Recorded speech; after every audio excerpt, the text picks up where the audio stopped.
Please don't tell me I'm too far gone. I can't go on if I ain't living in your arms. Please don't tell me I'm too far gone. I can't go on if I ain't living in your arms. Please don't tell me I'm too far gone.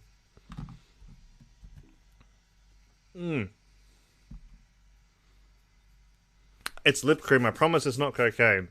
What up, everybody? Thanks for coming in. Moist lesbians, I see you in the chat. My name is Louis Batson, and as the stream would suggest, the stream title would suggest, I am perhaps just slightly, just a little bit, just maybe marginally under the influence of alcohol.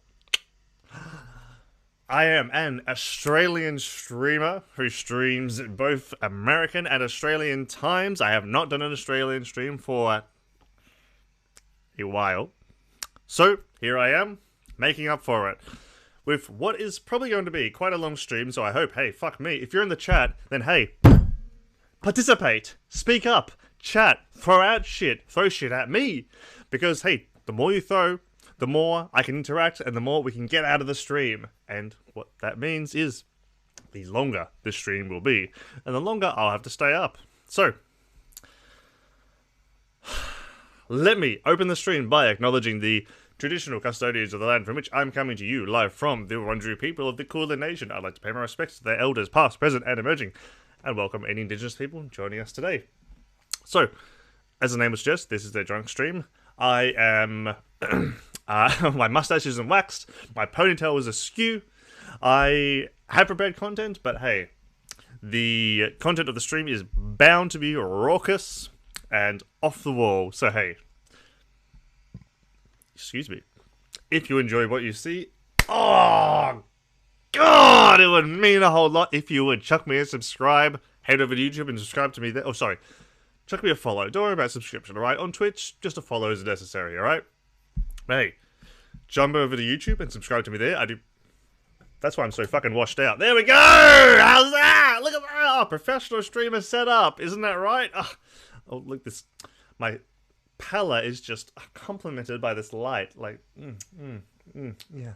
There we go. That's better. I turned off my lamps. Now I'm not fucking looking like the white devil. Just acting like him. Am I right, Australia? Look into quantum computers AI, hive mind some time. I don't know how it relates to quantum computers, but like the concept of like a super AI, like taking over the free will, I guess you'd say, of humanity in terms of like, I guess, becoming more like the Borg. That's a really interesting concept. There's a podcast that I follow pretty closely called Deep Fat Fried. They've done a couple of episodes on possible futures, and one of the futures they explore is like, what if humanity's technology develops into some kind, some path that closely resembles the Borg in terms of, well, we strip away free will, but at the same time, we've developed this really pure sense of utilitarianism. You know, we've stripped away any kind of discussion. It's like the Geth from Mass Effect. Any kind of decision is resolved instantly through consensus. Basically, every human plugged in. Well, like, I had a class at uni last year. What was it called? It was a sociology class. I can't remember the name of the subject, but at one point we talked about, like, the concept of utopia. And I, perhaps controversially, brought up the film Wall-E. Now, it's a good film, and this isn't really like the central idea of the film, but the people that live in Wall-E, the people who live on this spaceship, you know, the enormously overweight people who just drive around all day in these chairs, drinking their nutrition milkshake and watching their entertainment, this is a utopia. Wall-E is a utopia. Technically, like the character Wall-E, is the villain of the film. It's not the HAL 9000 ripoff that's the villain of Wall-E. It's Wall-E himself who's the villain, because he comes into this perfect environment where humanity has all of their needs cared for and tears that apart and sends them back to Earth. Now, it's kind of implied in the film that the Earth, after this, I guess, nuclear holocaust or climate change holocaust, has begun to heal and could be repopulated, but at the same time, we see in the film that the humans that exist in that world, in this world of Wall-E, are not suited for terrestrial habitation. When I brought this up in class, the pushback I got was like, oh, well, free will, the humans don't have a choice. My friend, I would argue that we do not have free will in this day and age, so what does it matter if an AI overlord is calling all the shots, like in the film of Wall-E? It's no different. The difference is that in Wall-E, all of our needs are catered to, and in the real world, they're not. Lol, what the fuck are you talking about? Wall-E shows how America is going to look if McDonald's ran it. No, my friend, if McDonald's ran it, then there would not be any fat people. There would be a bunch of skinny people slaving away day after day while a select few oligarchs would get to live like the fat people in Wall-E. Wall-E is a paradise. Wall-E is utopia. That is the future I wish we could have. No sickness, no disease, no illness, no want. The concept of capital has been abolished. The concept of scarcity has been abolished. All of their needs are provided for. They have entertainment. They have pleasure. They have health. Everything they need is needed for.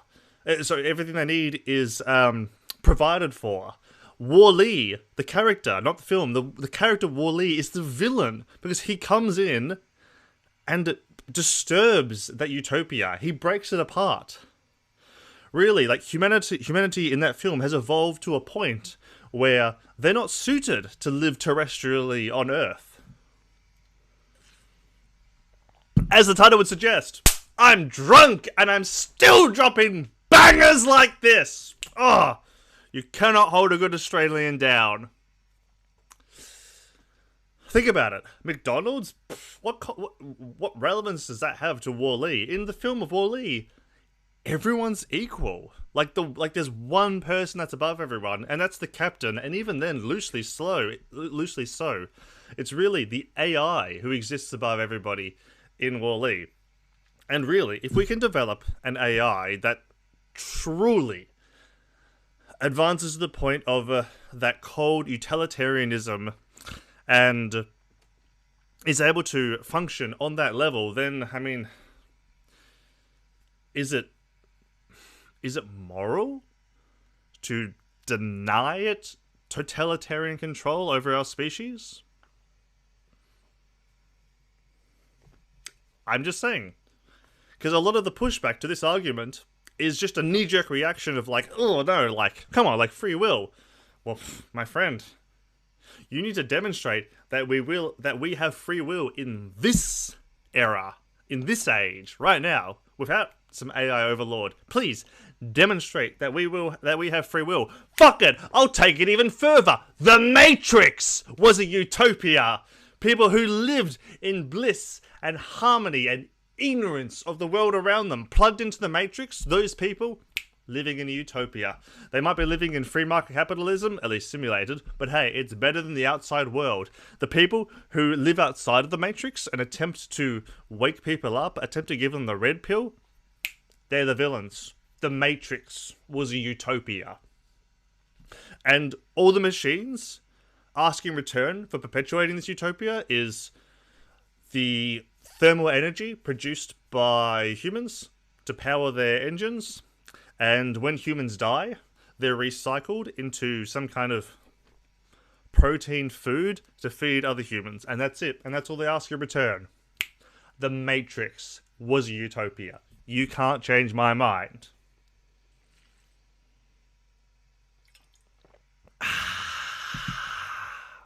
I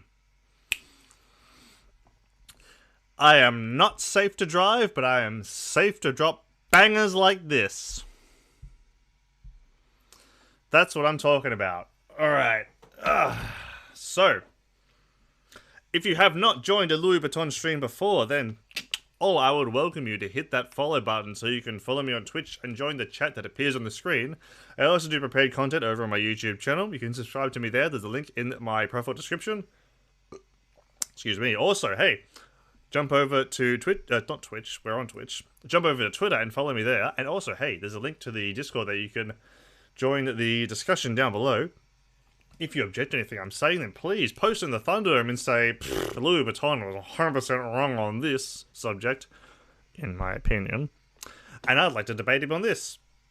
You can also find a link to Streamlabs where you can contribute to our daily dono goal, which is to buy me a pizza. I am a poor student. But I do love pizza. And that is, thank you, Luke Eves, for following. I apologize for the boring notification picture and sound. I'm working on getting some replacements. There's a philosophy tube drop. Bro, this is fucking cringe. You're cringe, my friend. We all post cringe sometimes. As a wise man once said, to live is to cringe. So hey, anyone who says you're cringe is posting cringe themselves. Because all you need to do, let me hold up a mirror and show you the cringe, my friend. But anyway. Bro, is this man drunk or something? Can you read? Are you that thick? Think, Luke Eves!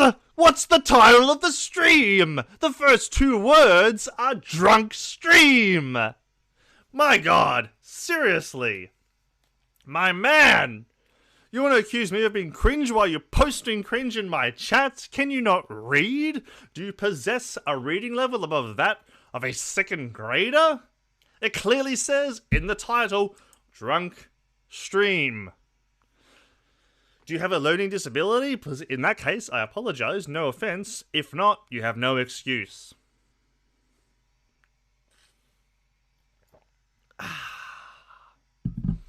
But hey, thanks for the follow. Like I said, I am working on getting some better notification pictures and sound clips. There's this philosophy tube clip that I want to get, which is a clip from her video. I think it was on Justice. The video where like she paints up half her face as a skull, which in and of itself is like, oh my god, queen shit. But the clip is like, so it's something along the lines of, you've been bad and deserve to be punished. Which she said at the time, like, someone's going to clip that out of context. And it's like, yep, I want that as an audio drop. Let's get, I don't know, for new follows? I don't know. Until I find something more appropriate. But for new follows, I would love to have Philosophy Tube saying, you've been bad and deserve to be punished. Because, mwah. Also, if enough people contribute to the daily dono goal, then, as cringe, it's going to sound a little cringe, but hey, bear with me, stay with me. You know who has a cameo? Blair White. A cameo is in like that website where celebrities, you can pay them to say certain lines. You type out something and they'll say it. Now, like, look, Blair White is already a millionaire, alright? Like, Blair White's already rich, so giving her like a few extra bucks is not going to make how much of a difference. But think about it. We could get her to say some pretty cool shit. How would you like to hear Blair White call you her little pogchamp? How would you like to hear Blair White say non-binary rights are trans rights? Huh?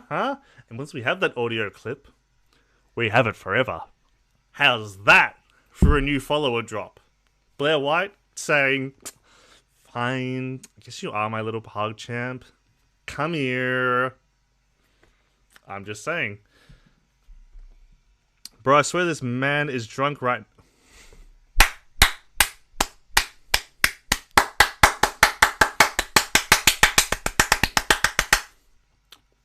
Well done. Well done. You figured out the first 2 words of the stream title. Like, am I being gaslit right now? Like, let me check. Let's see.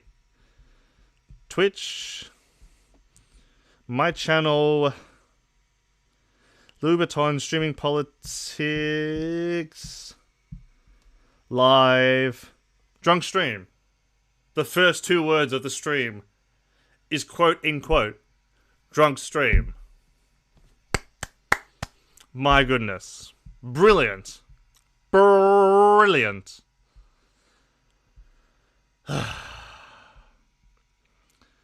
Guys, this is the funniest shit. Thank you. Louboutin is rich. I fucking wish, mate. I'm a student and a gig worker who hasn't worked in 3 weeks. We just had a lockdown end in my state of Victoria Tuesday this week. Now, we still have some pretty strong COVID restrictions. But hey, we're not in lockdown, but there's still some pretty strong restrictions, so I'm not working this week. I probably won't be working next week either. I probably won't be until the next week after until I actually get any work. That's a gig worker economy. So, fuck me, mate. I wish I was rich. And hey, all of you watching at home, if you want to fix that, you know what to do. So this might be terrible, but I'm just going to say, please don't be mad, but I don't believe in gay rights, just being honest. Well, Luke Eves, it depends on which perspective you're coming from. Now, there's a lot of people who call themselves libertarians who would hold that opinion. Now, as long as you don't call yourself a libertarian, then hey, no problem. If you're going to just be straight up honest, like, I'm an authoritarian, I don't believe in gay rights. But you can't call yourself a libertarian and say, oh, I don't believe in gay rights. No. If you're going to just be honest and straight up and just say, hey, I believe in totalitarianism, I'm an authoritarian, I don't believe in gay rights. Hey, that's fine. Just be fucking honest, alright? But don't bullshit me and try and say that you stand for liberty while you deny human rights to another person. Just be honest. Just come out and say, yeah, 100%. I don't believe in human rights. At least not for everyone. If you can be honest, then we have no problem. I mean, like, we do have a problem. You don't support human rights. But at least we don't have to lie. At least we can be truthful about it. Please. It's like people like John Doyle. They just come out and say, yeah, you don't have privacy in your own home. I don't have a problem with that. Alright, let's see. What should we watch first? Oh, man.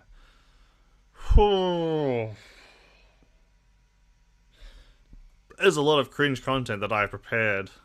I'm a registered Republican. Hey, there you go. Alright? An open authoritarian. I tip my hat to you. Or I would if I was wearing one, alright? Republicans are the party of authority and totalitarianism, so hey, thank you for being honest, alright? Well done. Not many people on the conservative spectrum would be as honest as you. So hey, I might not agree with you, but I appreciate your honesty. Thank you. Alright, let's see. What should we watch first? I have a cornucopia of cringe prepared. Maybe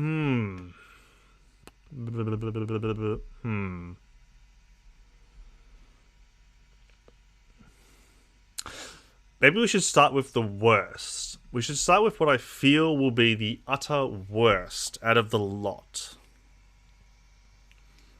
I feel like this will be the worst that I have prepared, other than the COVID shit, because the COVID shit is pretty depressing. So let's start with what I conceive to be the worst aspect. And we might go a bit of a roller coaster from there. So, our old friend Matt Walsh, with 337k subscribers, Nearly as much as Vosh has. You'd think with being astroturfed by the Daily Wire, he'd have more. But hey, here we are. So, from Matt Walsh, men should not cry in public. Now hey, as a feminist and somebody who believes in men's rights, I'm absolutely in favour of men crying in public.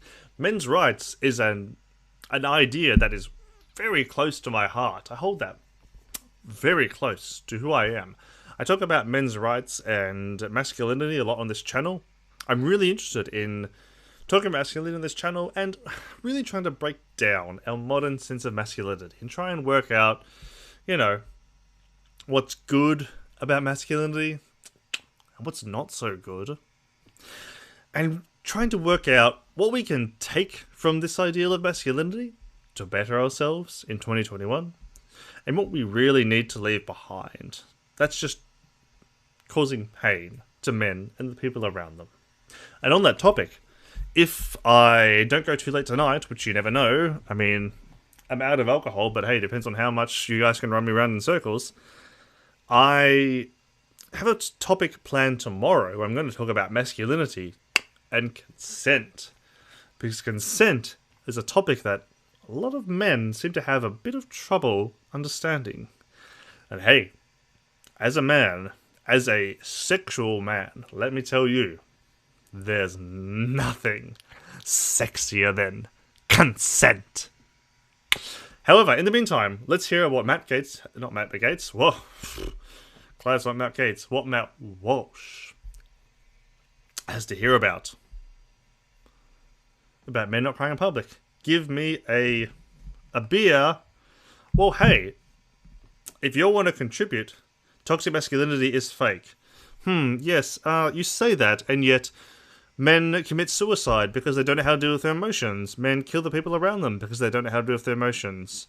Men lash out at the people in their lives because they don't know how to deal with their emotions. Men commit crime at a disproportionate rate because they don't know how to deal with their emotions. Men are just violent in general because they don't know how to deal with their emotions. It's very easy to come out and drop the ice-cold take like, toxic masculinity is fake. And yet, by every empirical measure, men are not in a good way. Big brain ideal. Real 5-head masculinity take. Toxic masculinity is fake. Oh, I wonder why men kill themselves at a higher rate than women. There's no sociological explanation to this. It's all just fake.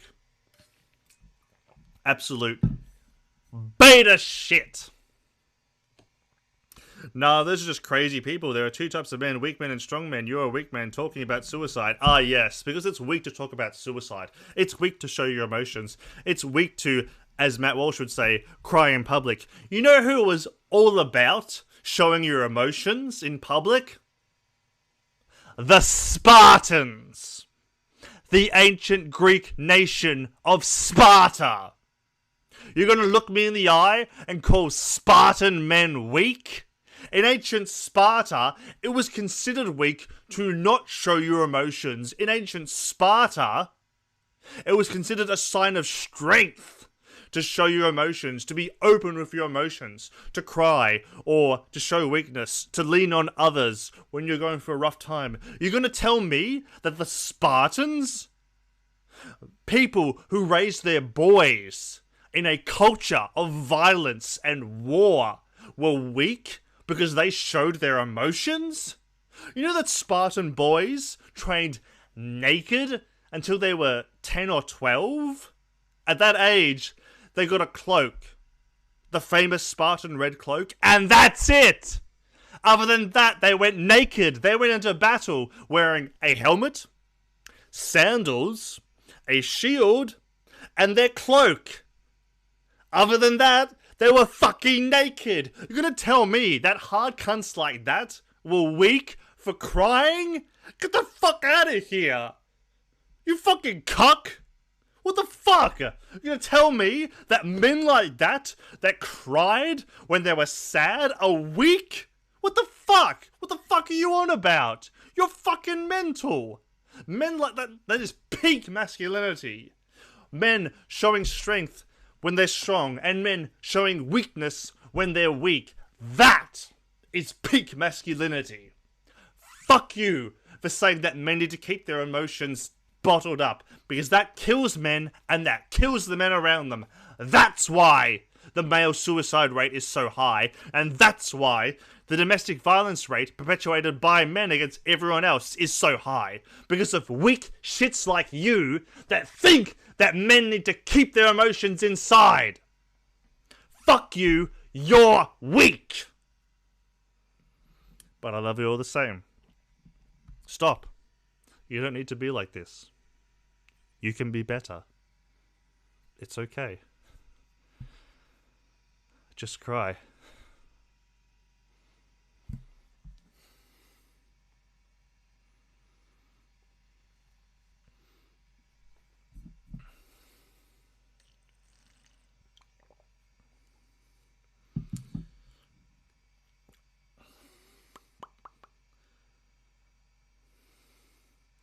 Fuck Sparta, they were gay. Clearly not, because there's still Greek people living in Greece today. And it was only gay in Sparta if you were the bottom. If you were the top, you weren't gay. Ooh, it's almost as if sexuality is socially constructed. I'm not by either. I don't give a fuck about your race, mate. The Spartans were gay or some shit. Australian... I've already said, like, come on. It's only gay if you're the bottom. Australians just British prisoners? Ugh! Fuck the British, mate. Fuck the British. You will not get any loyalists here on my stream. What about White Lives Matter? Because people look at us in a bad way like some other races. Lukies, you need to be more specific than that.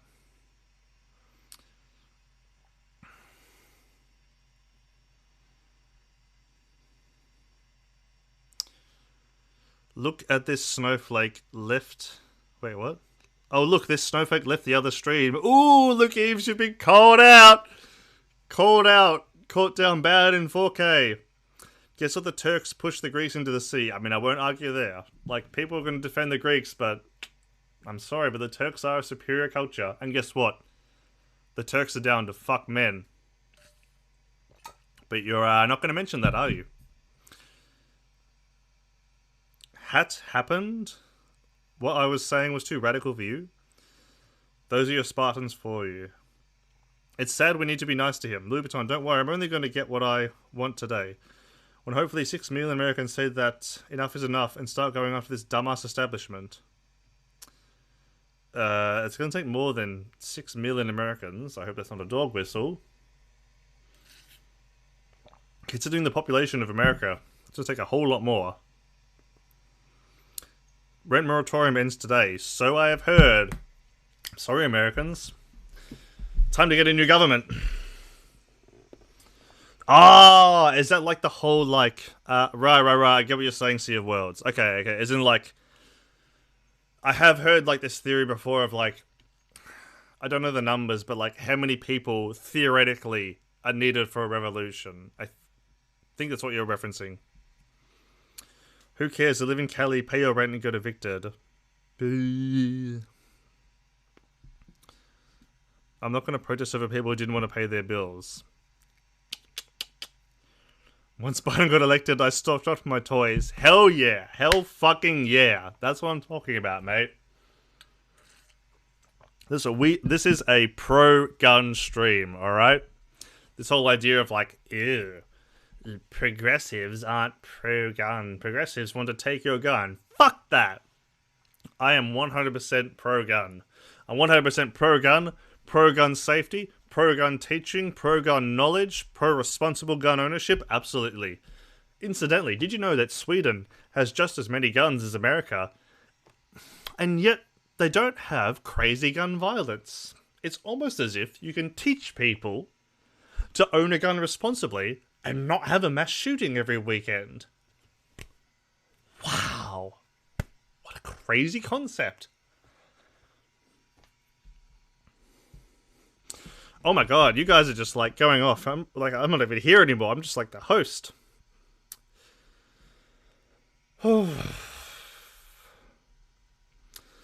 Just because of the Derek Chauvin, I think the black, Asian, Mexican, and all those communities portray us in a bad way.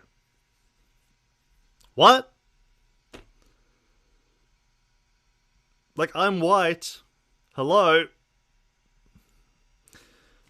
I don't walk around with guilt like, oh no, what does the Mexican and Asian and black communities saying about me today? You're going to protest for the bums and crackheads? Yep, absolutely. The bums and crackheads.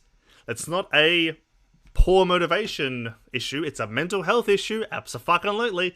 They're humans just as much as you and I, and they deserve rights just as much as you and I. I thought you conservatives were all about, oh, your rights are ordained from God. And yet you're here saying that bums and crackheads don't deserve rights?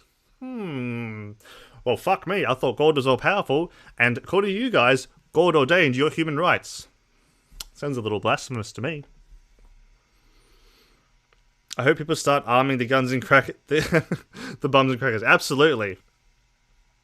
Arm your local bum.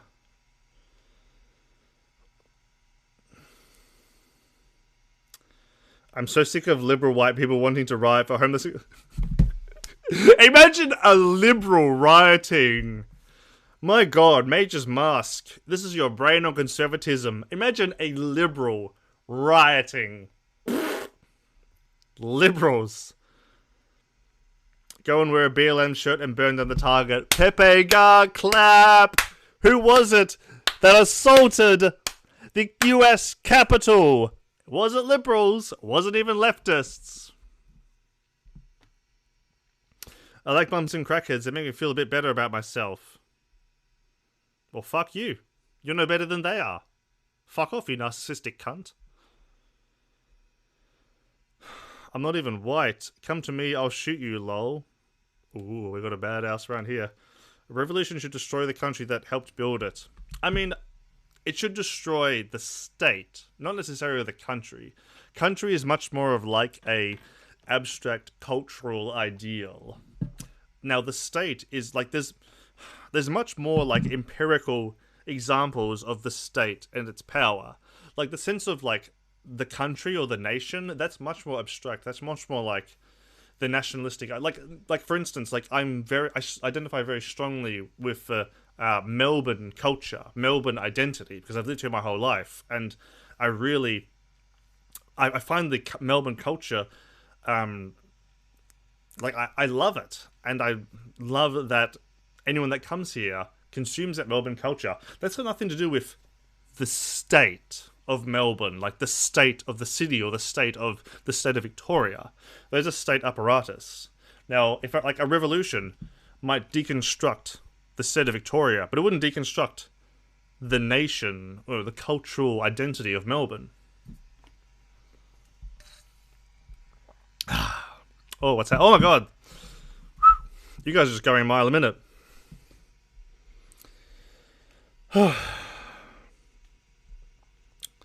I'm Arabian. We strapped up during the BLM riots and shot y'all. Really? I don't remember any news stories about that. There are also people better off that look at me and say to themselves, seeing this loser makes me feel better about themselves. That's a problem with people then. Fuck me. Narcissism. We would invade your country too if it wasn't for you being our oil bitch. Hey, Cedar of Worlds, like, come on. I'm not going to have any imperialists in my chat. Oh my God. I'm just someone who believes that the world should be borderless and people should be truly free. Absolutely. Fuck borders. Major's mask. I'm not going to bring a fucking video of people being shot on stream. Are you thick? Alright? Listen. Your ideology is weak. All of you need to take a fucking chill, alright? Alright. Listen, alright? All of you need to chill. Listen, alright? I'm going... let me see. Shut up, you beta male. Oh my God. Fuck me. We've already talked... Okay, I'm doing the segment, alright? You got wrecked by Infrared? Mate, Infrared uploaded the video of me up onto his channel. Infrared had the embarrassing audacity to upload our conversation to his channel. And it was really bad. He came off looking terrible. If Infrared wants to talk another time, I'm happy to talk. But fuck me. It was embarrassing how he came off. He ended the conversation by admitting to be a genocide denier. Oh. Weak.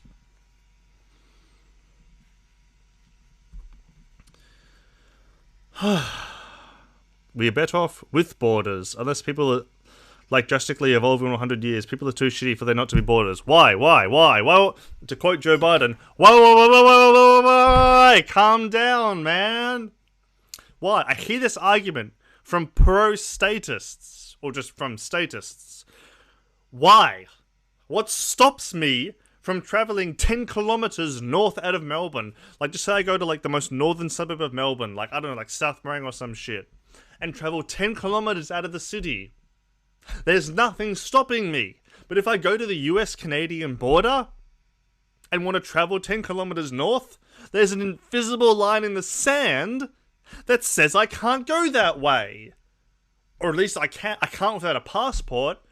Why? Why? I'm a human being, and as a human being, I believe that all humans deserve the right to bodily autonomy and the right to freedom, as long as that freedom does not impinge on another person. And me crossing an invisible line in the sand does not infringe upon another person's freedom. Like, there's no counter to this argument, other than, like, no, I am pro-state, I'm pro-nationalist. Unless you're going to take the statist position, there's no counter to this argument. It's bollocks.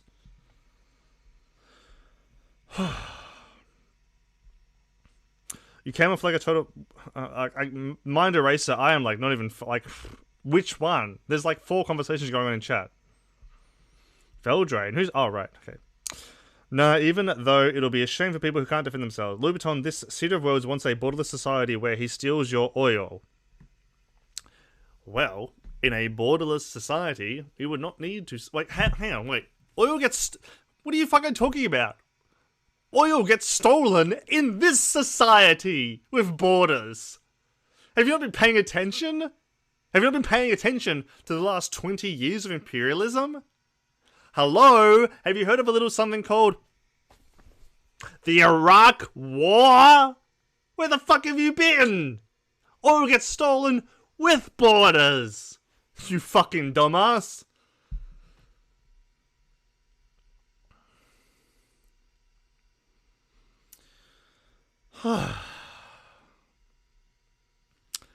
You don't want to borderless society. You want to steal from people. You don't have any say in the countries you collect. What? Oh my god. Hey, Majora's Mask, you want to talk to someone who actually has some cojones? Huh? Come on. Let's see. Oh, no.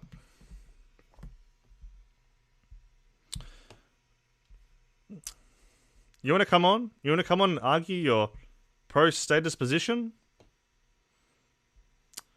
Do I have the link? Let me see.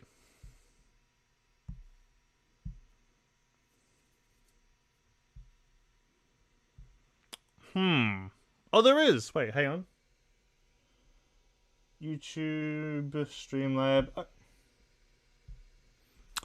Come on. Get in the Discord. Get in a Discord call, huh? If Cedar of Worlds doesn't want to argue with you, hey, that's fine. We live in a free society, baby. But if you're going to, like, posture in my stream about, like, oh, people are running away from a conversation, well, fuck me. Get in. Get in a Discord call, huh? I'm waiting.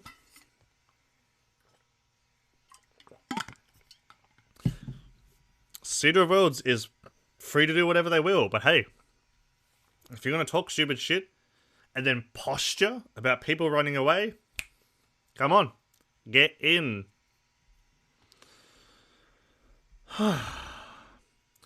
Borderless is an option, except for hierarchies are natural forming. Ugh. Natural forming? Oh, as a sociologist, the concept of natural, utter cringe. There's no such thing as human nature. It's an argument by fucking subs. Fuck your Discord call? Well then, you know where you can go, mate. Ha! That's what I think of people that are too weak to back up their arguments. Fuck you. You think I'm gonna let you talk shit in my chat? You think I'm gonna let you walk in like you own the place? And just drop off your shit tier opinions and think that there won't be any pushback? Fuck you, you fucking coward. You want to come in and talk shit in my chat? Then you gotta have the fucking balls to back it up. If you don't have the stones, fuck you. You can't stay.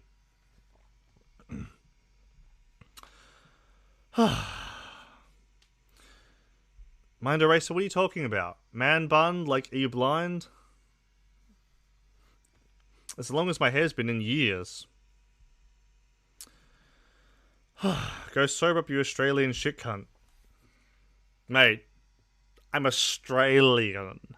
Australian, and you're telling me to sober up? Come on. Come on.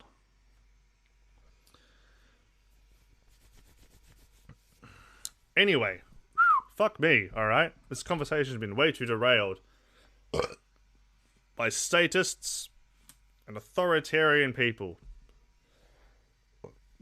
If you're enjoying the stream so far, hit that follow button, alright? As much as I see the utility in streaming for the Americans in the morning, we do have a good fucking time. When we stream on Southern Hemisphere time, we do have a good fucking time. It's cognitive dissonance versus cognitive dissonance. Debating is a waste of time. We're just going in circles with the other person who gets tired of being gaslit by the other.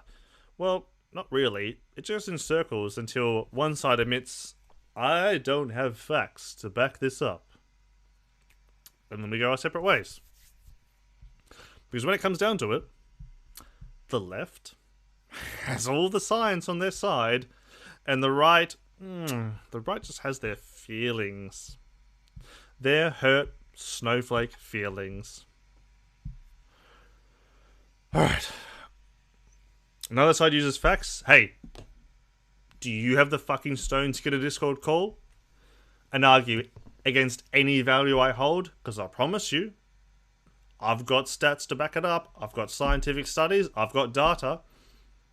You want to come in here and tell me that trans women aren't women, or that climate change isn't real, or that the police aren't racist? You name the topic. I've got data, peer-reviewed scientific data to back it up. I have facts. Don't you fucking worry.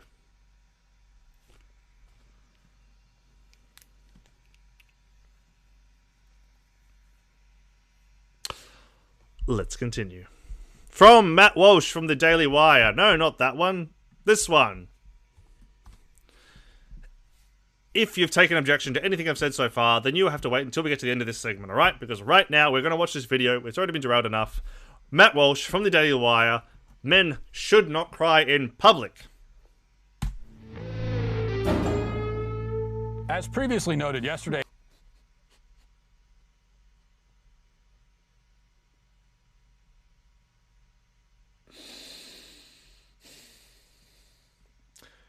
I'm sorry, but I hate Matt Walsh. Oh boy. Alright. Let's continue. it was a big day for performatively emotional displays by henpecked men. During the January 6th hearing, one man after another. What is it? Henpecked men? Does he mean like a man that's like cucked to a woman? Is that what he means? That's weak shit. Or took turns ball. Not like the idea of like a woman dominating the environment, but like the idea of being like, ugh, the woman dominates the environment. That's weak. Pulling his eyes out, weeping openly and without shame. The most grotesque and nauseating spectacles came, as always, from the politicians. Here is Representative Adam Schiff getting choked up for unclear reasons. We deem elections illegitimate merely because they didn't go our way, rather than trying to do better the next time. God help us. And if we're so driven by bigotry and hate that we attack our fellow citizens as traitors, if they're born in another country or they don't look like us,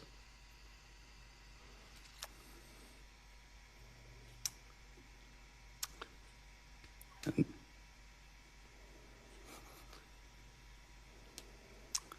God help us.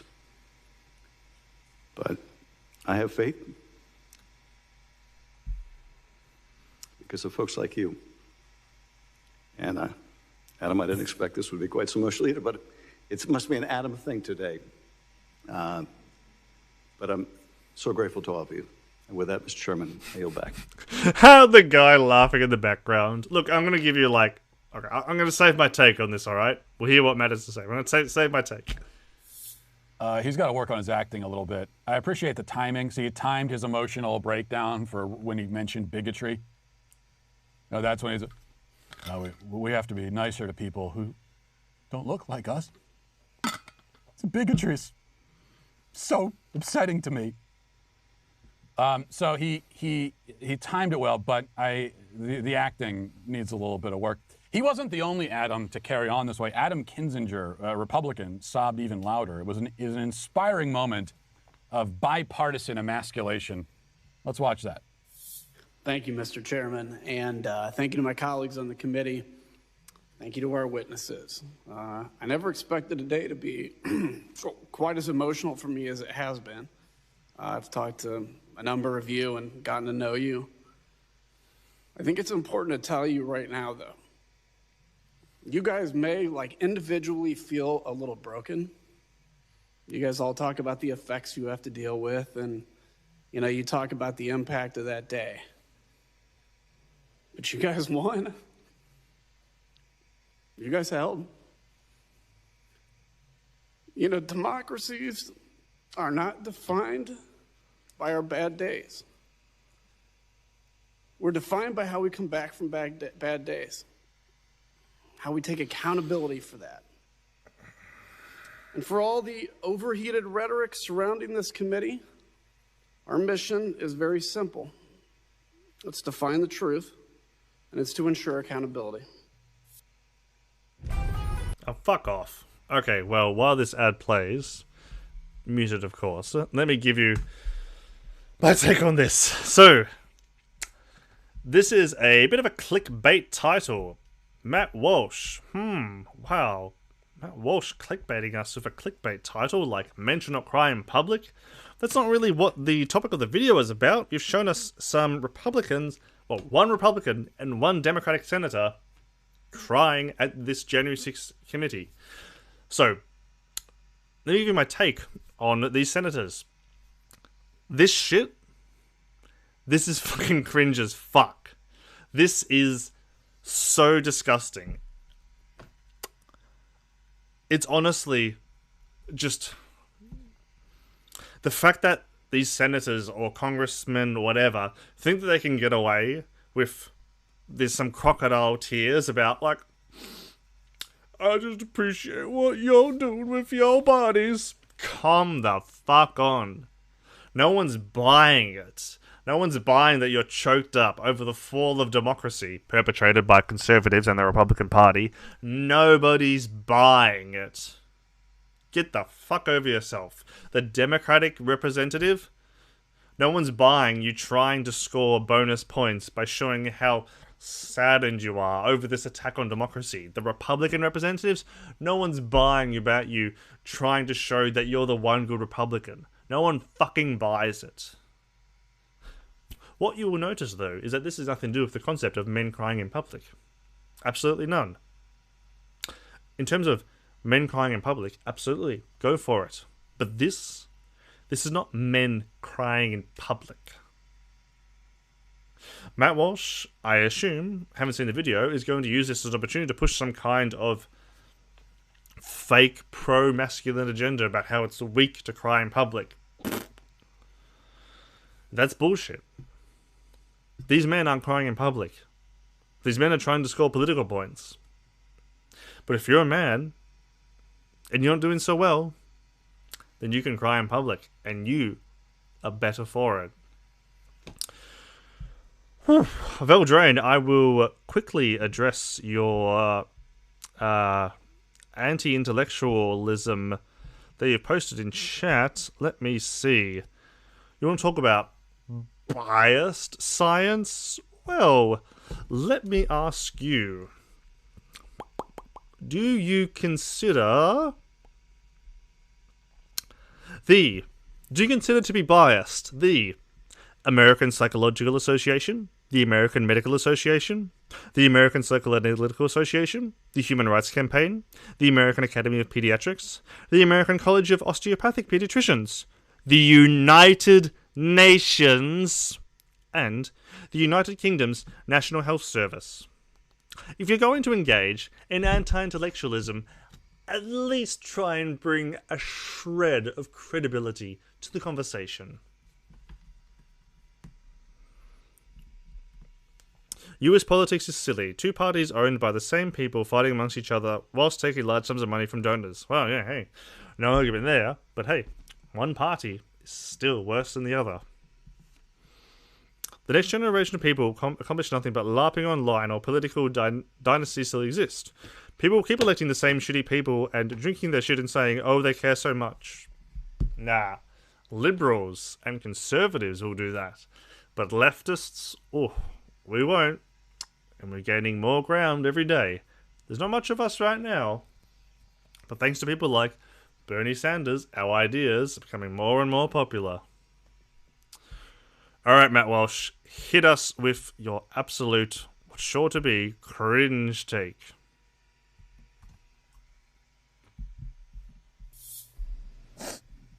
Sorry, I'm getting a little emotional too. A little misty-eyed. Now, it goes without saying that neither of these men have shed any tears, as we discussed earlier, for any of the victims of any of the horrific BLM riots last year. Yes, the victims of BLM, all... God,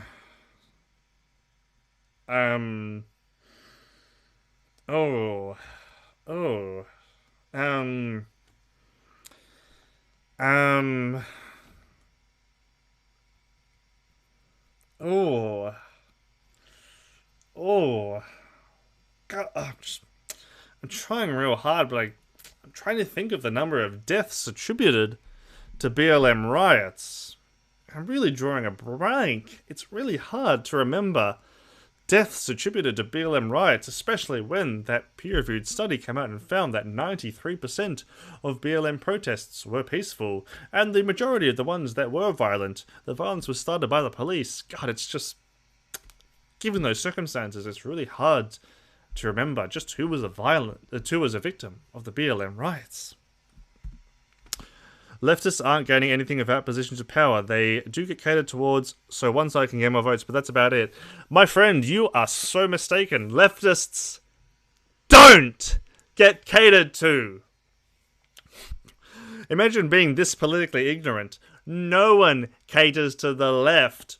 The left doesn't vote for liberal candidates. The problem with the left is that they don't vote for liberal candidates. In Australia, in America, the leftists need to turn out for liberal candidates, because the only way we get concessions is by using our vote as leverage.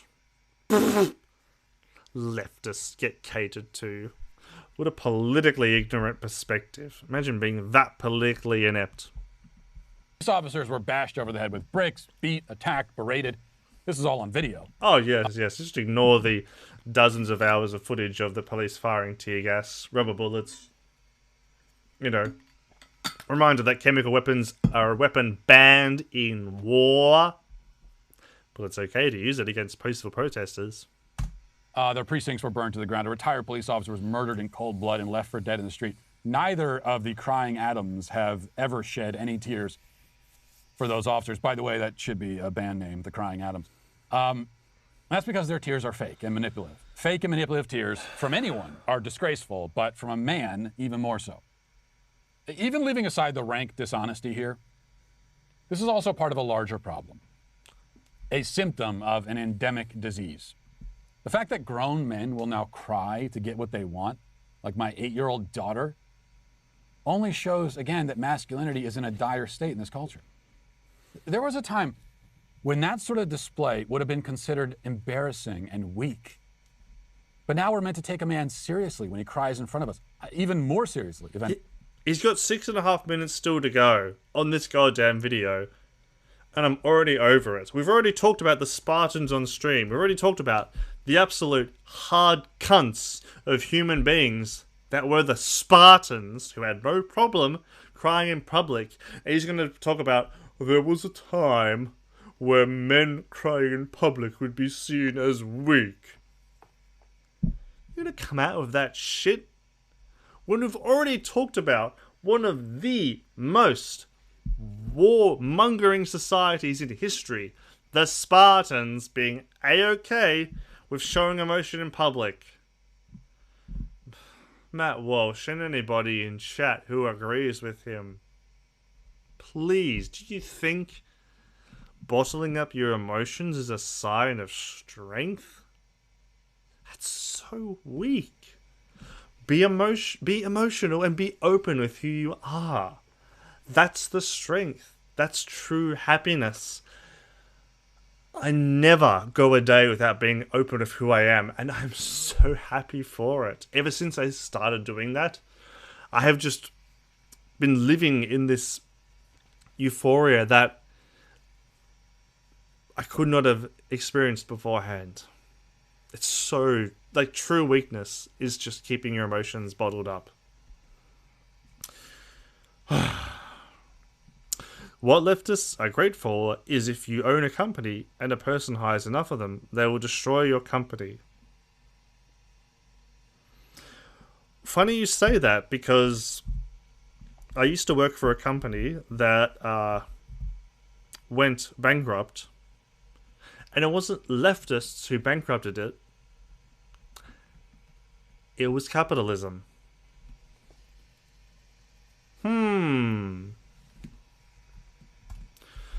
I don't think we're going to get through the rest of the 6.5 minutes when he's already laid out his dumb shit point of view. 10 minutes on this topic? I don't fucking know, mate. Let's see where he takes it from here. I think this is wrong, to put it mildly. And I've said so many times. I reiterated this point on Twitter yesterday. This is what I wrote. Simply, I said, men should not cry in public. It is unmanly and dishonorable. Rare exceptions can be made to this rule. Lie. But we make far too many exceptions. And the exceptions are pretty obvious. A loved one dies, your child is born, your bride is walking down the aisle at your wedding. In the latter two cases, a dignified tear or two may be acceptable, but please don't turn the faucet on. Oh my god, I can't!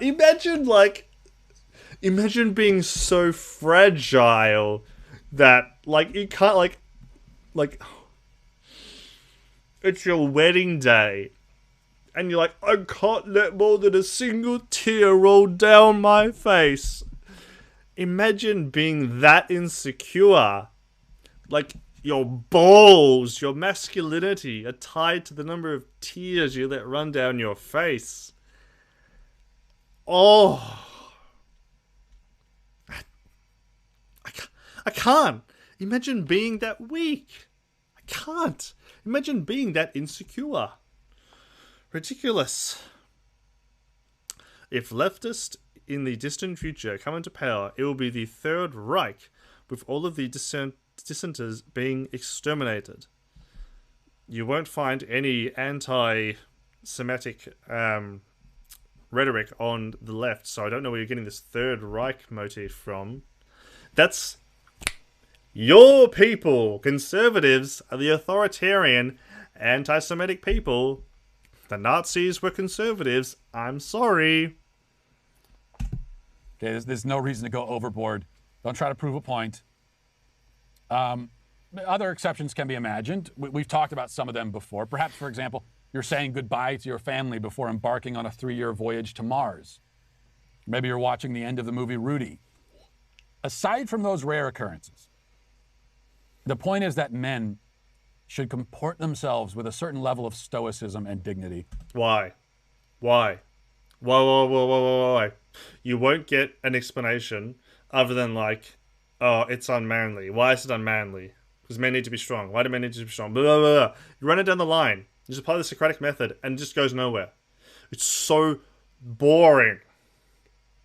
This is why I talk about masculinity on my stream. Because this is an example of a bad aspect of masculinity. I talk about what's good and what's not so good. And this is one of those parts that is not so good. This is unhealthy to be a man and to treat yourself like this, to act in this fashion, to bottle up your emotions and say I can't cry because then people will think I'm weak. I get so upset about it. This attitude, it kills men. It kills men and it kills the people around them. All these bullshit conservative men's rights activists who want to say that they're here for men and masculinity and then go ahead and look me in the face and tell me that men can't cry.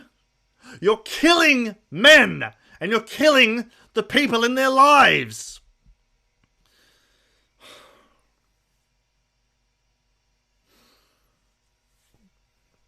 We're not even 5 minutes in. I'm not going to finish the rest of the video because Matt Walsh is an absolute fucking dickhead. This bullshit concept that men can't cry fucking kills men. Don't bullshit me and tell me that you care about men and their rights when you're going to turn around and say in the next sentence that men can't cry because it's weak. You're killing men. You're killing the people in their lives around them. If men don't address their emotions, they bottle them up until they can't handle them because they're not taught how to deal with them. It's so frustrating. I'm not getting choked up. I actually had to burp because of all the alcohol I've been drinking. I'm not playing into the men crying trope. I still want to burp on stream.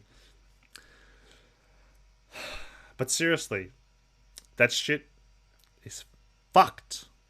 It kills men. Stop it. Get some help.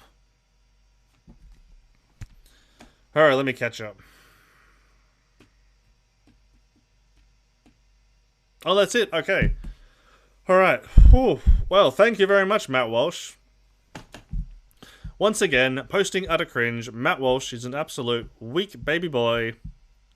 This idea of oh, men can't cry because it is weak. Fuck that. Fuck you, Matt Walsh, and fuck you, anyone who agrees with him. You are unironically weak. We were just talking about borders before, and I have a video on that from one of my favourite YouTubers, and one of the inspirations for me actually getting into streaming and posting videos. But first, I need as I have been drinking, a bathroom break and to get some more water. So, oops. Let's see. I need the "We'll be right back" screen. Ba-dun-dun-dun-dun. There we are. I'll put that up there. And how do I add text? Text. There we are, text.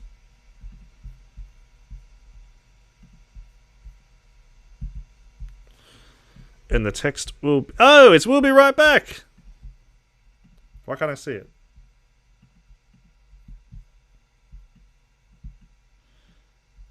Oh, it's there, but it's very small. What was I grabbing? Text. There it is. Let me make that one small. There we are. Boom, boom, boom, ba-da. Alright. We'll be right back. But I'll play the music while I'm gone, so you don't go anywhere, because I'll lose my shit.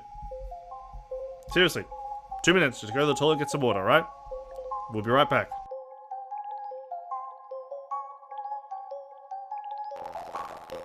And if you're enjoying the stream so far, like and subscribe. Fuck you.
Let's have a nuanced discussion about borders. Abolish them. Wait, that's not really all that nuanced, is it? Abolish them over the course of several days.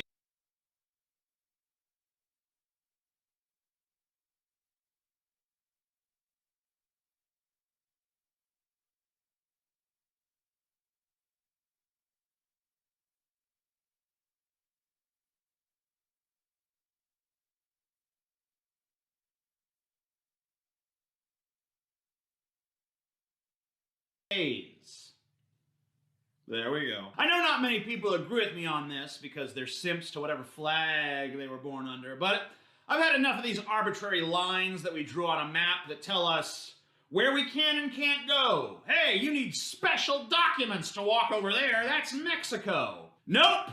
That's Earth. Whenever I shit talk borders, I get opposed from a few different angles. Some border defenders say that getting rid of borders is impossible, or at the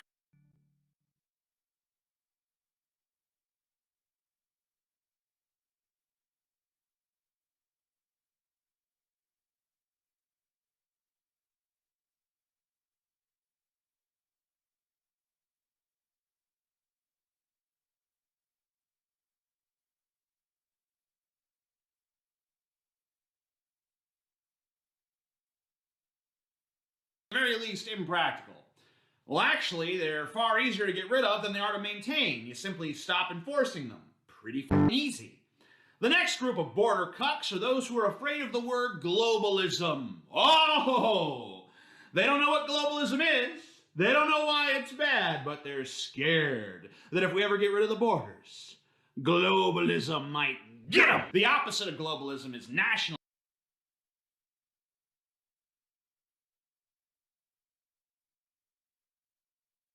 Nationalism has a proven track record of being dog shit. So if you want to be scared of a word, be scared of that one. The next group of imaginary line defenders are those who put forth the argument, well, if you don't believe in borders, then obviously I should be allowed to just walk right into your house. Oh, you got me there. Well, since you have such a fucking affinity for imaginary lines that tell you where you can and can't go, you can go live in a fucking hopscotch square. All safe and snug, okay. Don't step out of it, though, because if you do, some goons might cave your skull in. My point is this. The position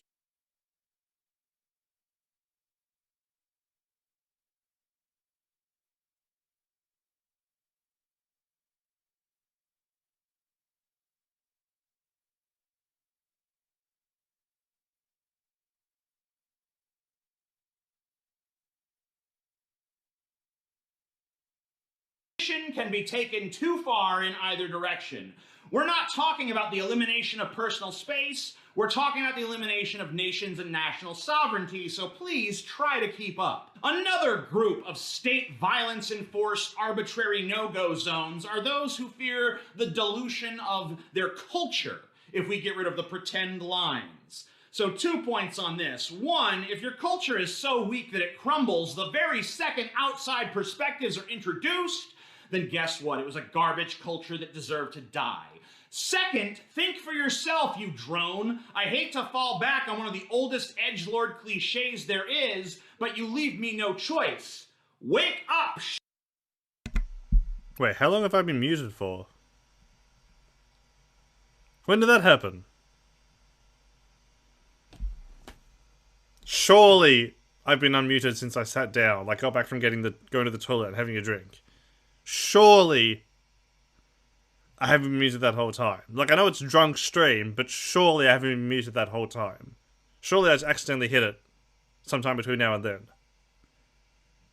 One of you, come on. Come on.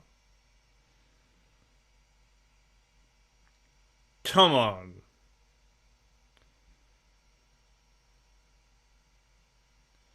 Whatever. Don't worry about it. Let's just keep going. Just keep going. Sheeple. You know, I thought I was going to feel kind of cringy saying that, but my dick actually got kind of hard. I guess the classics never do go out of style, do they? Well, that's the thing, really. If something old is good, it'll stick around. If something old is cringe, It doesn't deserve to be preserved just because it's your culture. So the final group I want to talk about are the racists.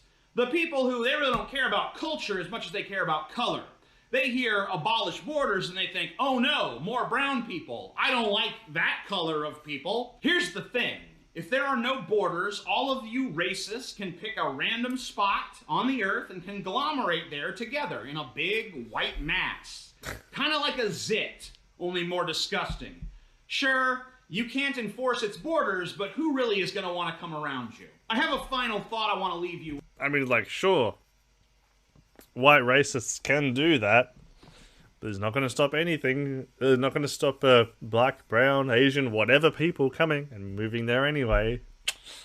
But first, I want to ask that you please check out my podcast, Deep Fat Fried. We air episodes every Monday, Tuesday, and Thursday. We also have a live news show every Wednesday called Flash Fried. Link is below. All right, so here's my final thought. Humanity once existed. You should do that, though. Pessimist Productions is a good stream. And you should check out Deep Fat Fried. Existed in small tribes of hunter-gatherers. For most of human history, that's what we were. Then, some clever humans invented farming, and we started to establish permanent villages. From there, we went from cities to city-states to empires to nation-states to where we are now, nation-states that exist as part of a global economy. Our economies are interconnected, and thanks to the internet, our people are growing more connected. Yet there are still lines that separate us. I say, one planet, one people, tear down the walls, let's start identifying as Earthlings.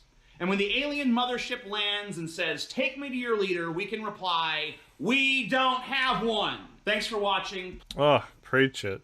Please rate, please comment, please subscribe, all that good stuff. Remember, if you like my more informal streaming type... Yes, exactly. Go check out Amazing Atheist. Follow his podcast he does, Deep Fat Fried. If you like their content, then check out their Patreon, Pessimist Productions, and chuck it a sub, because they make good shit. But yeah, that's the thing about borders, is that people really, I don't know, like, they don't, there's no, it's all an emotional argument defending the concept of a border, really. There's no good reason to defend a border. I remember, it wasn't... I remember a while back, Shoe Head was posting Cringe and defending the concept of nationalism and patriotism and a border. But in typical Shoe Head fashion, she did not have any arguments to back up her position, whatever. But really, when it comes to a border, there is no argument to back it up. Really? Like I just talked about earlier, how is travelling 1 kilometre outside of Melbourne different to travelling 1 kilometre crossing the US and Canadian border? Why? How is it different? It's no different. It's an arbitrary distinction.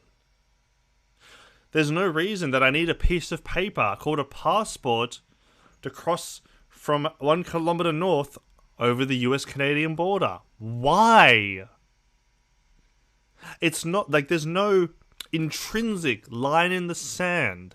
It's just purely, this is my side and this is your side. It's ridiculous. There's nothing there. So everything that TJ just talked about, 100% correct, alright? And y'all have no counter argument. It's a lovely pipe dream. I don't think people are ready yet. I mean, I don't think people are ready yet. But it's not a pipe dream. As we become more and more interconnected, absolutely, we'll move to that reality. It's certainly not a pipe dream. I like Sean Head, been watching her for years. I like Sean Head as well. I like her content. I like her as a personality. What I don't like is that she'll drop shit tier takes on Twitter and then refuse to defend them. Like her take on defending the Branch Davidians, which started discourse for like 2 weeks. Come on. That is a shit tier take, which she refused to defend. That's my problem with Sean Head, alright? Me personally, I will never not defend a take. If I have a take on any topic, I am more than happy to get down in the mud and defend that take any day of the week, alright? My problem with Schuenhead is not her takes, even though like I do take issue with some takes. My problem is that she won't defend them. She has like over 2 million subscribers on YouTube, and that is not good, responsible platforming, alright? If you're gonna have a platform that large, you need to be responsible with it, alright? Because you're shaping the minds of young people. I know, because I was one of them.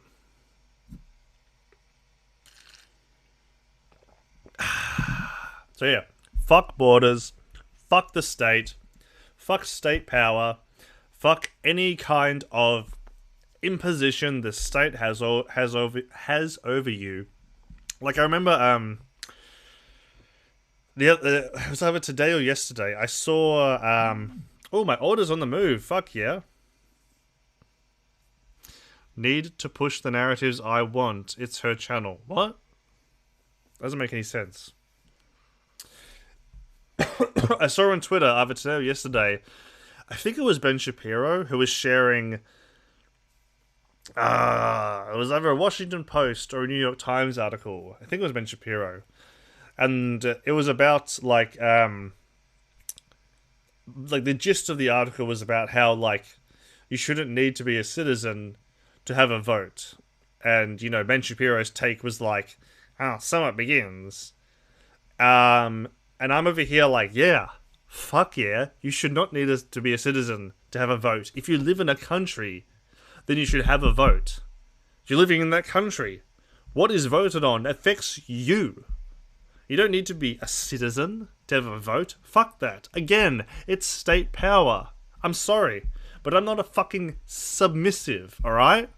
I'm not keen on state power. I don't want some birth certificate saying, here's your vote. Oh, but you live in this country, you have for the last 10 years, but you don't get a vote. What the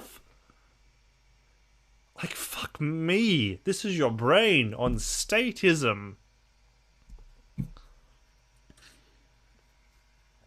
Anyone who lives in a country should have a vote. Sorry, I take the anarchist perspective. Fuck borders, fuck the state. Whew. Whew. Whew. Alright, what's the ETA on this delivery? And do I have time to get another video in? Maybe we should talk about, like, COVID in New South Wales. Oh, it's only 5 minutes. Okay. How long is this video? 5 minutes, but I'll be longer than that. Okay, we'll just have to banter for the next 5 minutes until my order gets here. And then we will watch something else while I eat my dessert. And then we'll talk about COVID in... No, don't open iTunes! Fuck, is it playing? Stop! Fucking little shit. Remove from dock. Okay. There we go. Okay. Alright, we'll just banter for the next 4 minutes. Oh, fuck me now. iTunes has lagged the stream out. Okay. So, anyway. I really don't get the pro-state argument. Like, all the arguments I see for pro-state are just people arguing from their feelings. Really, that's all it is. Like, I feel that we need a state. I feel like we need borders. I'm not seeing a coherent argument. It's especially weird when it comes from the right. Well, the right and the left, actually. Like, the left doesn't make no sense, because I thought the left was all about abolishing hierarchy, and the right doesn't make no sense, because I thought the right were pro-capitalism. And when it comes to capitalism doesn't give a fuck about your invisible line in the sand. Capitalism does business with whoever it wants. Now, to be fair, this is where you get ANCAPs from, but I mean, ANCAPs don't believe in abolishing invisible lines in the sand.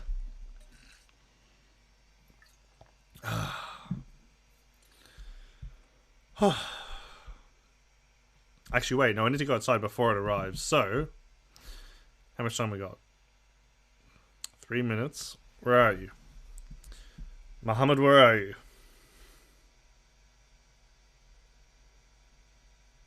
Okay. It's on Plenty Road.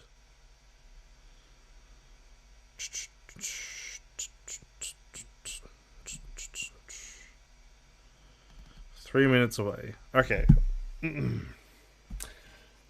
Alright. I have to go outside and grab my delivery. Taking a face mask, of course, because I'm a responsible adult. I'm a responsible, respectful, pro-freedom citizen. Which is why I will be wearing a mask outside to pick up my order from the driver. If you disagree, you're more than welcome to post in the chat why, but I promise you that you're wrong and you should feel bad for being wrong. However, I will be right back. I'll put up the placeholder screen and I will just play some music. I wish I'd pulled a video as to why. Oh, not a video. As to why. I wish I'd pulled a placeholder video, but oh well. Okay.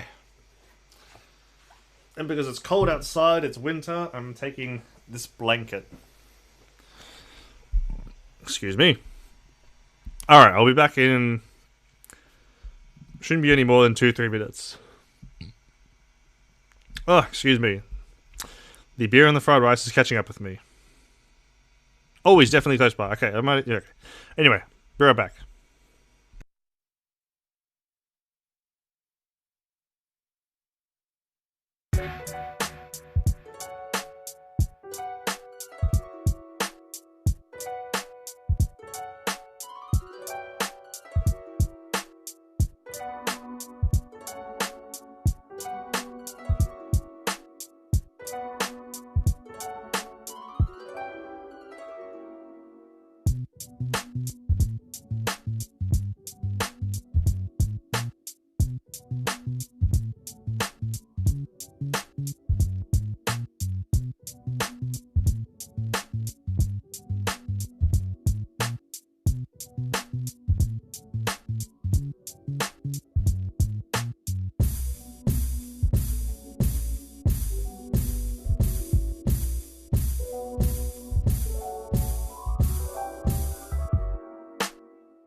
So how's that for timing? Whew. Just as... Oop, that's right. Just as the song ends, walk through the door. You know, I live in an apartment complex that has 2 driveways, and yet the drivers still find it difficult to stop and instead park on the no standing street.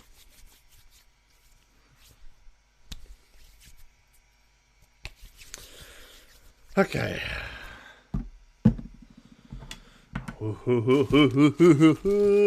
I'm still tipsy enough to get a kick out of junk food.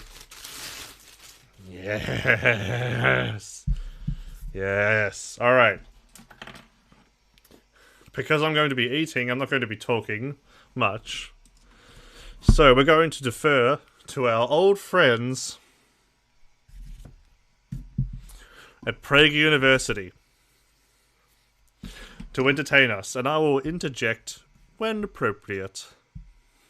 If you're enjoying the stream, please chuck me a follow, subscribe to me on YouTube, and follow me on Twitter, alright? I can only do this with your support or your vitriol, because I do love going back and forth with you all. Alright. Well, before I pop open the video, let's have a look at what we've got. Oop, careful, don't want it to go everywhere. Oh.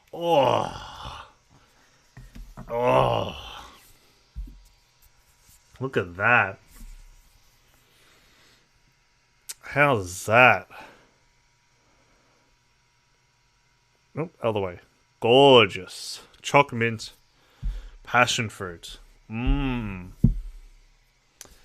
Absolutely gorgeous.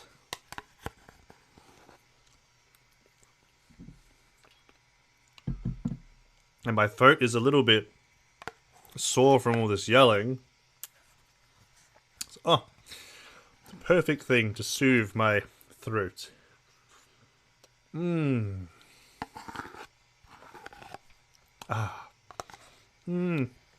no. Good passion fruit. What about this choc mint? Let's find out.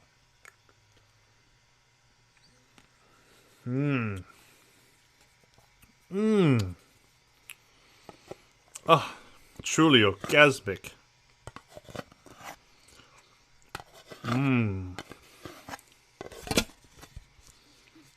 Look. It was prefaced by saying it's a drunk stream, okay? Alright. Okay. Well. I'm going to eat this. In the meantime, we're all going to be entertained by PragerU. From our old friends at Prague University, are fathers necessary? Let's find out.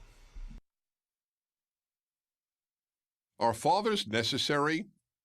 For all of recorded history, the need to explain why fathers are necessary would have been regarded as, well, unnecessary. It would have been... Sorry, not true. For most of human history, humans have lived in very socially connected tribes where everybody participates in the raising of children. So, fathers? No, you're already wrong. Everyone raised the children. Everyone raised the children. Men, women, parents, grandparents, extended family, uncles, aunts, cousins, people who you're not even like blood related to, but still considered family. Everyone. You're already wrong. Off to a bad start, PragerU. been like explaining why water or air... So I was muted. As I said that, we're only 14 seconds in. unnecessary. It would have been like explaining why water or air is necessary. But we live at a time in which the obvious is routinely denied. There have been articles in the most prestigious journals. Don't talk about the obvious being denied, you fucking conservative, when you're out here denying science on a daily basis. Journals denying the importance of fathers. The Atlantic magazine, for example, published an article titled, "Are Fathers Necessary?" Hang on, whoa. You're not going to get that one past me. The Atlantic magazine, for in the most prestigious journal, is routinely denied. There have been articles in the most prestigious journals denying the importance of fathers. The Atlantic magazine, for example. There's a big difference between a magazine and a journal. Regardless, yeah, bullshit. Gender socially constructed. You don't need a father. The most important thing you can teach children is values. You don't need a gendered role to do that. Apple published an article titled, "Are Fathers Necessary? A paternal contribution may not be as essential as we think." The New York Times published a discussion. Also, again, New York Times, not a journal. Among 5 intellectuals titled, "What Are Fathers For?" One of them, Hannah Rosen, an editor at New York Magazine, opened her response by stating, "I'm not sure whether a child needs a father." I could give dozens of such examples. I'll just give one more. HuffPost published a piece titled, Again, not a journal. You fucking snake. You weasel. You foolish fool. And while I've got the mic open, pizza, this is ice cream, you silly Billy. Get in the pond if you're going to act like such a silly goose. Also, Veldrain, I only just thought of it, but you say you like Sean Head. You realize Sean Head is a social democrat and very critical of capitalism and someone who's very pro-worker. Just putting it out there. "Fathers are not needed." Fortunately, this dismissal of the importance of fathers is not universal. In a 2008 Father's Day speech a few months before his election as President of the United States, Barack Obama said, "Fathers are critical to the foundation of each family. That they are teachers and coaches, they are mentors and role models, they are examples of success, and they are the men who constantly push us toward it." So while we're talking about living under the rigid gender binary of the nuclear family, then yeah, 2 parents is necessary. Our society is not constructed for single parents to live successfully. Even now, in 2021, our society is not constructed for 2 parents to live successfully. But anyway, a single parent has it even harder. So, when someone like Barack Obama says that fathers are necessary, yes, 2 parents are necessary. But it doesn't matter what gender they are. Even better, children should be raised by a plethora of, not just, I was going to say adults, but no, a plethora of people. The best kind of schools are Montessori schools, where children learn from each other. Children should be learning from other children, teenagers, young adults, and adults. Everyone teaches children how to be, or at least should. So in terms of fathers, like, if we're living under the gender binary of the nuclear family, then yeah, 2 is better than 1. But we shouldn't stop there. In the stream ender, I am a full-time student who works part-time as a gig worker. Because of COVID, I have not worked the last few weeks, and I will not work for at least the next 2 weeks. So hey, if all of you are watching and enjoying the stream, then as you can see, we have our daily dono goal. I may be a poor student, but I do enjoy a pizza. So if you would like to contribute to the pizza fund, there's the goal. The Streamlabs link you can find in the description. It would mean a lot if you have a couple extra dollars lying around. Send it my way, please. It would mean a whole lot. I do love streaming. I love it so much. I love going back and forward with you nutcases. But it's hard doing it for free, alright? What makes his comments particularly noteworthy is that Barack Obama grew up without a father. Proving that fathers aren't necessary. Both boys and girls need fathers. We'll begin with boys. A boy has no built-in understanding about how to be a man, meaning a good and responsible man. Whoa. Hold on. You were right the first time. Boys don't have a built-in understanding of how to be a man, because what is a man is entirely socially constructed. In terms of being a good and moral person, that's something you can learn from any parent, not a man. Male nature is wild. Male nature is a fallacy. There's no such thing as male nature. Most obviously regarding sex and violence. No, boys are socialized into being sexual and being violent. It's not natural. There's no such thing as natural behavior. This is like week 1, year 1, sociology tier shit. If a boy does not have a father who models how a man controls himself, he will most likely not know how to control himself. Nope. That's just a fucking lie. Where is it? Every gender is capable of teaching someone self-control. Let alone want to. That's why most males in prison for violent crimes grew up without a father.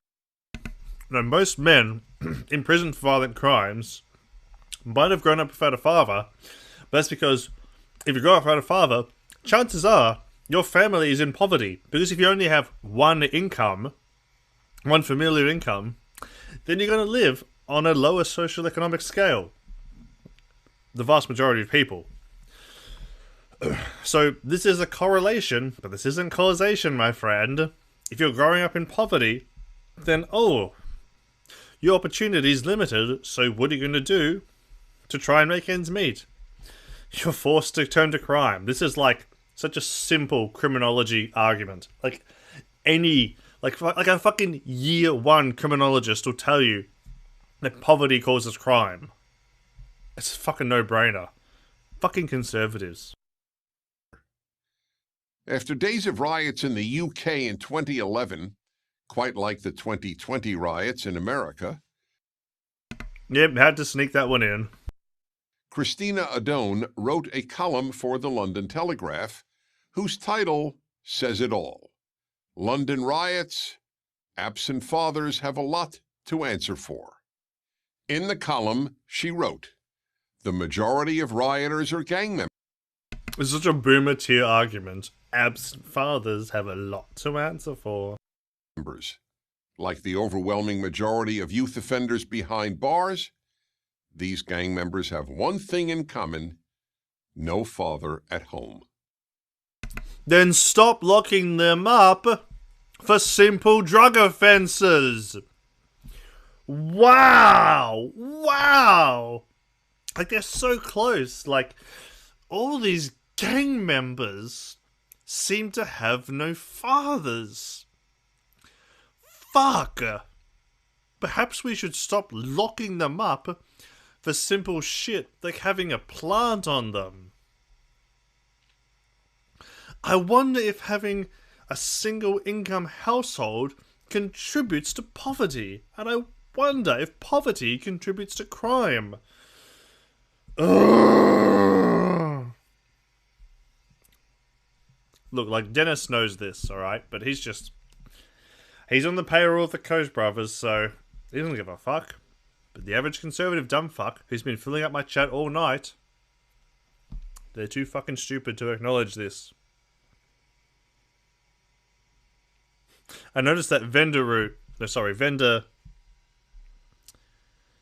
Veldrain left the stream after I called them out on their shoe on head take. Very nice. There's no question that many mothers have done an excellent job raising a boy without their son's father, But common sense alone suggests that a mother simply cannot model what a boy should be. That's not an argument. Common sense isn't an argument. Any more than a man can model to a girl what a woman should be. Why? That's an argument from intuition. That's not an argument. And then there is the issue of controlling boys and their wild natures. There's no such thing. Again, there are If that were true, then every boy who did not have an absent father would not have a wild nature. mothers who are able to do this. But if a boy is at all difficult, as so many are, as he gets older, most mothers will find it more and more difficult to control their son, because unruly boys listen to their fathers much more than they listen to their mothers. This is true, but not for the reason he thinks, alright? Let me give you the sociological explanation as to why that is. So, boys and girls are raised differently. We raise girls within a very rigid social construct. We raise boys within a very rigid social construct. We raise girls to be mothers. We raise girls to possess specific traits as mothers. We raise men to have specific, or we raise boys to grow up and become men and have specific traits as fathers. Now, when a boy, like in this paused graphic here, is growing up in that world, they are expecting certain things from their fathers, but not their mothers. Their mother behaves in a certain way as a mother, because that's how she's been taught. She hasn't been taught to behave in the way that the father, according to PragerU, is supposed to act. The boy doesn't listen to her because he expects certain things from his mother and certain things from his father. So when he doesn't hear what he needs to hear from his father, that's why he doesn't listen to the mother. This is basic sociology. This is basic human behavior. None of it's natural. It's all made up. Which is precisely why most violent criminals grew up in fatherless homes. They obviously did not listen Already addressed this point. to their mothers. As regards daughters, the father is the man girls learn to relate to. Without a father to relate to and bond with, there are at least two destructive consequences. Whoa, hold on. This could go down a very dark alley, Dennis. First, she will not know how to choose a man wisely. Okay! Not great so far. She will not know how a man should treat her, and she may well end up with a man who mistreats her. Second, to fulfill her desire to bond with a man, as primally yearning in most women as bonding with a woman is in most men, she will go from man to man. Girls without fathers in their lives are far more likely to be sexually promiscuous and to begin sexual activity at an earlier age, which in turn are reasons many young women are depressed. Source. Few women find sleeping with man after man fulfilling. Most find it ultimately depressing. Source!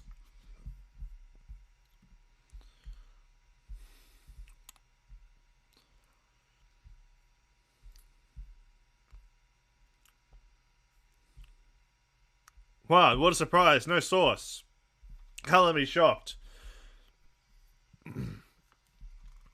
Girls grow up to marry their fathers when they have a very strict father, when they're socialized and conditioned into that kind of behavior. They grow up and seek that out. A father that lets their daughter be independent. Sorry, a daughter that grows up with a father that lets them be independent will be much more of a free thinker. But it's like this concept he's putting forward of a woman won't know what makes a good man. If she grows up with that kind of controlling personality, That's what she's conditioned to expect, and that's what she goes out to seek. This is the thing when I talk about masculinity hurting everyone. Men hurt themselves and the people around them. We all suffer from dangerous ideals of masculinity. Fuck! Such a no-brainer. Finally, fathers give both sons and daughters the thing children need most: a sense of safety and security. There's no reason that women or anybody else can't give them that. As much as children need love, they need a sense of security even more. And in general, moms give love and dads give security. Fuck you, I can do both. I learned how necessary fathers are, not only by having one and being one, but by the many people, men and women, of all ages, who have told me that they see me as a father figure. I am honored to fill that role. Wait, he just defeated his whole argument. The last 5 minutes, he just threw that in the trash by saying that one line. He's just proven that there's nothing biological about a father. It's about having a figure in your life who represents what we ascribe to being a father. What the fuck? Congratulations, you played yourself. The good news is that many men can fill it. Grandfathers, uncles, teachers, mentors, clergy, and yes, even a man on the radio. Okay, not clergy, but like... Yes! Anyone can fill that role. And does it man on the radio? Is that what you said? Mentors, clergy, and yes, even a man on the radio. Okay, that's a little parasocial, Sweaty. Take it down a notch. If anyone's calling, like, Rush Limbaugh or any other, like, radio personality, like, you're my father figure. Okay, take it down a notch. But, like, he's defeated his own argument. It just goes to show that anyone can fill that role. But some man has to be your father. I'm Dennis Prager. This video is made possible by a generous donation from the Coutinho family.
Fuck me, I've been muted this whole time. He's a soccer player, alright? Coutinho family, Coutinho's a soccer player, alright? At least as far as I can tell. From a basic Google search. Alright, well that's fucking cringe. Fuck you, Dennis Prager, you're absolutely wrong. There's nothing fucking biological about fathers. No such thing as male nature. It's all made up. It's all socially constructed. We socialize boys as to how we want them to be.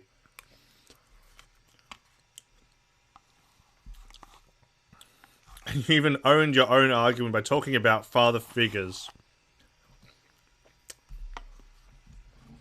Fuck you, and fuck all conservatives that think like you. You're killing men, and fuck you for that. Why are you killing men? Stop killing men. You're killing men on my stream right now.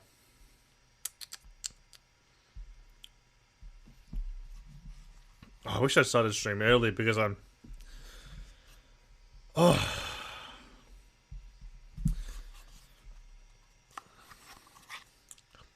feeling a little lazy, but... Well, I was feeling lazy when I didn't start it. Now I just kind of want to chill and eat my ice cream.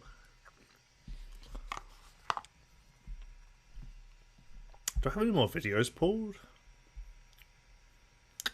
I don't. Damn it. All I've got is actual, like, news shit about COVID in New South Wales. Which is unfortunate because I just want to eat my ice cream.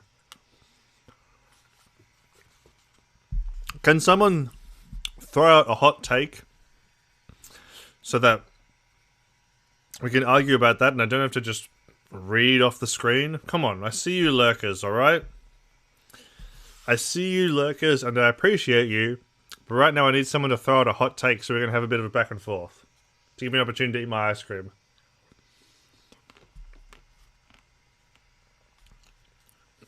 Doesn't have to be political. It can be something as simple as Choc Mint is not the best ice cream, even though it is objectively the best ice cream.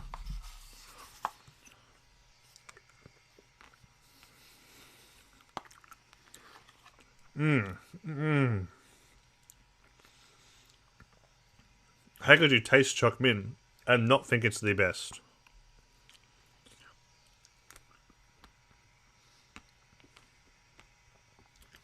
Because I'm going to be real. I need someone to throw out a hot take. Otherwise I might have to go to bed. Because I do want to get that stream done on consent tomorrow.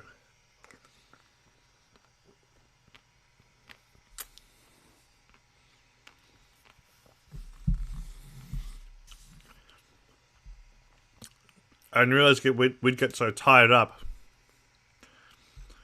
arguing about bullshit like borders. But hey, that's why I love streaming, alright? So much fun.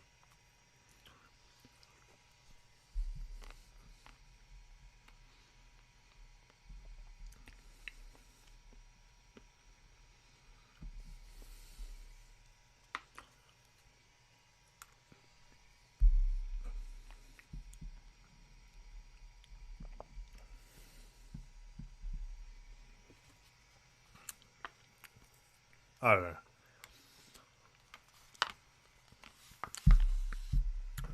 It's 11 PM. Let me see who's live. Is Rogue Bitch...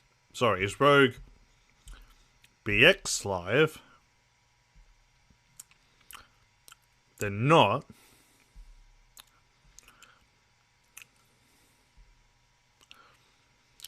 Okay. Alright, well... I'm going to eat my ice cream. I'm going to go to bed. Sorry we didn't talk about COVID in New South Wales, but let me give you the skinny on the subject. It's bad. We are going to raid out into Jordan Rasco's stream, Rascopolis. Jordan is a fantastic Australian streamer who does some pretty good meme content. I want you all to show her some love and tell her where you came from, alright? Oh, what's that? Breaking news. No, I want to see the breaking news. Something about Italy. Oh, that's just fucking Olympics. Who cares about that? But all of you, alright? Let Jordan know what... Oh, fuck me. Oh, I opened Avid. No! Okay, quick, before Avid opens, alright? Quick, new tab. Twitch, come on! Come on! We can't waste time. Twitch, alright? The stream is ending, alright? You're going over to Jordan. Don't forget. Tell them where you came from. Quick. Quick, load before Avid does. Oh god, the frames are dropping. Oh no. Come on, Chrome, hurry up. Don't forget, alright? Tell Jordan where you came from.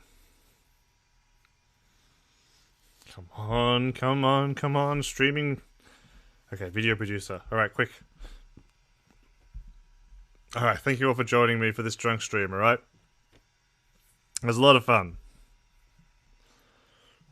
Excuse me. Love going back and forth with crazy conservatives.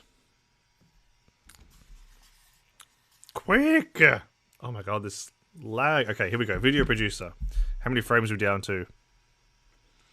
6 FPS. Alright, good thing we're not on the screen. Uh-oh. Okay, I'm afraid that Google Chrome has crashed. We'll not be rating out, alright? I can't give you the outro music, but I love you all. Thank you very much for watching. I'm Louis Vuitton. If you enjoyed the stream, chuck me a follow. Subscribe to me on YouTube. Subscribe to me. Not subscribe. Follow me on Twitter. Join the Discord.